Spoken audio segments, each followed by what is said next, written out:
women and their economic empowerment in particular contributes so much to the consumer base, increasing the consumer base, the purchasing power, also the productivity of companies as employers and employees, right?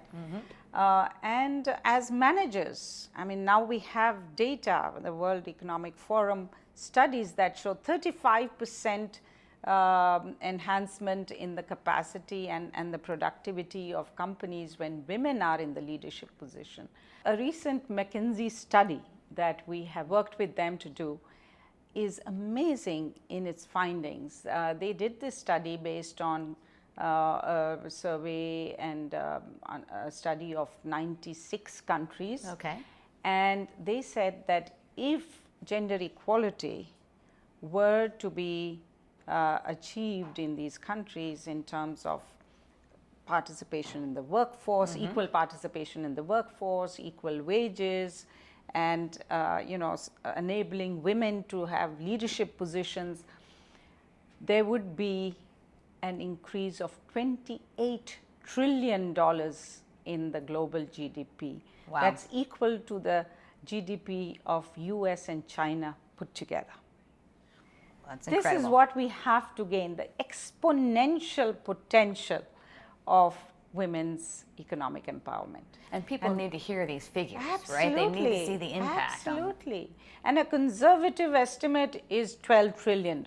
Okay, okay. So it's really something that businesses, but also governments and people must think about when they think about investment in women and their empowerment.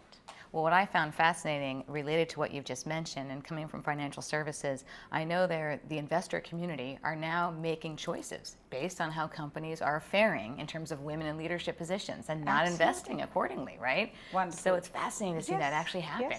Yes. So your work is having an impact across the globe, there's no doubt. So I'm going to ask you a much broader, sort of more personal question. When you think about what's happening in the world today, and we've been talking about all these movements that are critical to society, what gives you hope? Well, what gives me hope is every time we move the needle at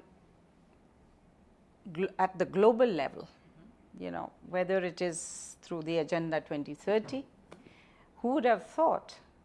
I could never have, imagined 2 years ago when we started with our advocacy on the gender goal, that we would actually have a standalone goal on gender.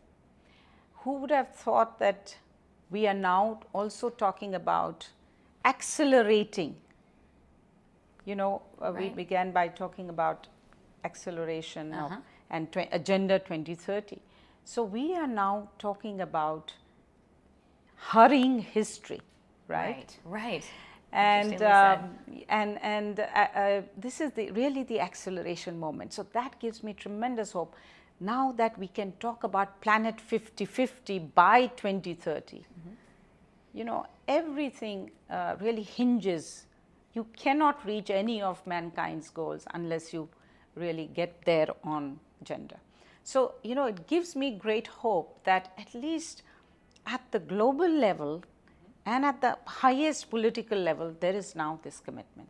It's both what governments do that matter and what movement building we can do grassroots upwards that matters. And that's what, keeps us going, that if we can make changes in these two parts, and that's why advocacy is important, and that's why norm setting is important. And these are the two areas really where we very strongly work with all our partners, including you, and the media is really, really an important player.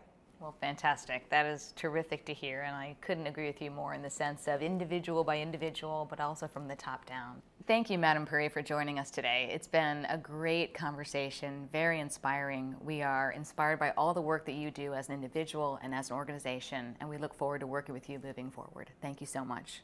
Thank you. It's wonderful to have been here.